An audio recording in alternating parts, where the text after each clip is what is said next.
ప్రేమించిన అమ్మాయి దగ్గరికి వేరే వాళ్ళని వివాహం చేసుకోమని రాయబారిగా వెళ్ళినటువంటి ఘటన మన పురాణాల్లో ఉంది.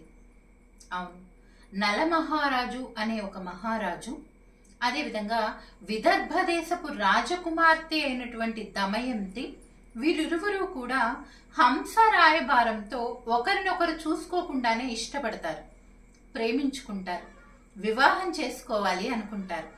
అయితే దమయంతి యొక్క సౌందర్యాన్ని మెచ్చుకుని దేవతలు దమయంతిని వివాహం చేసుకోవాలనుకుంటారు. అనుకుని తమ తరపున ఎవరినైనా రాయబారిగా పంపితే బాగుంటుంది అని నలమహారాజును ఎంచుకుంటారు రాయబారిగా పంపటానికి. ఎందుకనంటే నలమహారాజు వాక్చాతుర్యం కలిగినవాడు, చక్కగా మాట్లాడగలిగినవాడు.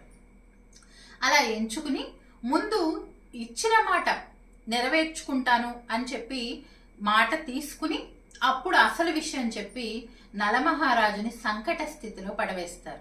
ముందే మాట ఇవ్వటంతో తప్పక నలమహారాజు దమయంతి దగ్గరికి వెళ్ళి తన శాయశక్తుల దేవతల్లో ఎవరో ఒకరిని వివాహం చేసుకోమని ఒప్పించే ప్రయత్నం చేస్తాడు. అయితే నలమహారాజు మీదే ప్రేమను నింపుకున్న దమయంతి మాత్రం దేవతల్ని వివాహం చేసుకోవటానికి అంగీకరించదు.